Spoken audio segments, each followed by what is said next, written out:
Hello gentlemen, this is Adam and I hope that you are doing well. This is the MacBook Pro. We are going to go deep dive into it today and we will be breaking down the M5 MacBook Pro with the M5 Pro chip. Not a confusing name at all. It is confusing actually. So the starting price that we will be looking at is $1,600 or $1,700 for that matter, because it's $1,699. We have a 14-inch and then a 16-inch. So I will go with the 14-inch and then we will choose the color Space Black. Then from there we will have the display. You have the nano texture standard display. We will go ahead with the standard display. Here we have the prices and we get to choose our chip of choice. We have the M5, the M5 Pro, and then the M5 Max. We're talking about the M5 Pro and then we are comparing the performance for it and everything in regard to Blender and then 3D art. And tomorrow we will be doing the M5 Max as we did the M5 already. Speaking about the M5 Pro chip, the starting price for it will be $2,200 and we will have the 15-core CPU and then the 16-core GPU. That's the base. Or you can go to the 18-core CPU with the 20-core GPU. Now, do I recommend jumping from the 16 to the 20 core? No, I do not recommend that. The reason I say this is because both the M5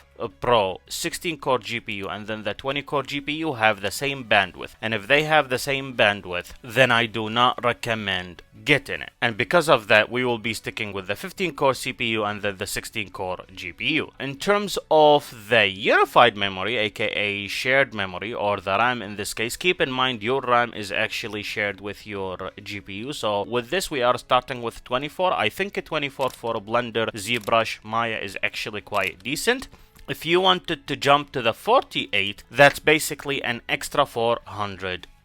And your final price would be $2,600. Now you can go to the 36, but if you go to the 36 or the 64 or the 128, you will actually jump to the M5 Max chip instead of the regular M5 Pro chip, and we want to stick with the M4 Pro chip. So let's say you went with the 48 gigabyte, which is the maximum that it can be offered, and then with that you will get a base storage of 1 terabyte, which honestly I think is really good. I don't think you need to go more than that, especially if you are working with 3D stuff and all of that. This is more than enough. This is actually just about the right amount. Then you can get external hard drive whenever you want to. Now you can get extra storage. 2 terabytes is an extra $400, but honestly I do not recommend it. And then with an extra $400 probably you can get a hard drive that is maybe 4 terabytes, even though the prices of the chips right now and then the prices of the storage is quite high. However, assuming that the prices would stabilize at some point, then in this case for $400 you can get something more than just an extra terabyte, because the 2 terabytes, it's not like you're getting 3 terabytes. You're just paying $400 for an extra 1 terabyte, and for $400 you can definitely get an external storage that is probably 2 terabytes, and then you will end up having about 3 terabytes in total, and 2 of them are external. So that's why I would say stick with the 1 terabyte. A few options for your USB-C power adapter. You can simply go with this, as you can see right here, and then that is the 70 watt USB-C. I think that is more than enough. You can go with the 96, but do you really need it? I do not think so. And also this is quite heavy. If you plug it into the wall it would fall, and then you need the extension for it. So just to stick with this one and you will be good to go. Then we're just gonna go ahead and buy it, and then the price for that will be $2,600. If you are a student, the price will definitely be cheaper. So let's take a look, if you are a student, how much the price would be. And the way to do that is you go to the very bottom, and then in the very bottom you simply click shop for college. And as far as I know, in the US at least, they do not ask for a verification if you are a student or not, so you can simply use that. So with that in mind, what type of performance we are expecting from the M5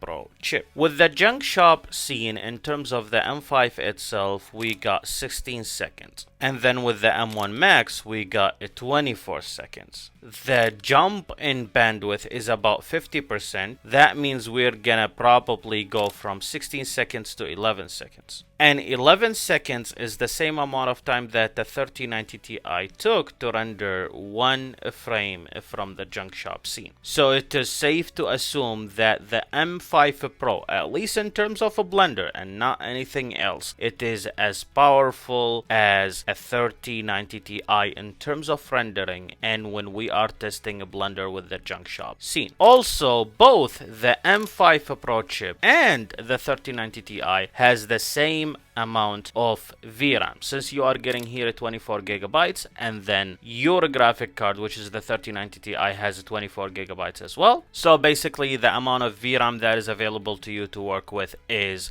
the same amount or a similar amount between the two. Now you might say, well, with Apple the memory is shared, then that means some of that memory I wouldn't have access to. That's true. However, remember there is always a swap memory to make up for that. So let's say you are using 4 gigabytes for the system and the rest is cached through the swap memory, then you have about 20 gigabytes for you to have an access to as a GPU shared memory or a unified memory that you can work with in terms of graphical intensive tasks such as modeling and 3D modeling, whether that's with Maya, Blender, ZBrush, or whatever that might be. So in terms of the performance, that's the performance that you should expect with the M5 Pro chip. Do I recommend the M5 Pro chip for 3D work in a general sense? Yes. Do I recommend it for 2D in a general sense? Yes. Do I recommend it for animations? Yes. Do I recommend it for Cinema 4D? Yes. Then what case I would not recommend the M5 Pro chip with? That would be if you are using Unreal Engine in any shape or form. And if you want to learn more about that, I have countless videos here on the channel that explores this topic. So I will leave one for you to watch at the end of this video, and also I will leave a couple of links for you in the descriptions so you can go and check that video and understand more in depth why Unreal Engine does not work with Mac OS in a general sense, as this has not to do with the fact that the M5 Pro chip is weak, but has to do more with the fact that macOS in a general sense does not work well with Unreal Engine.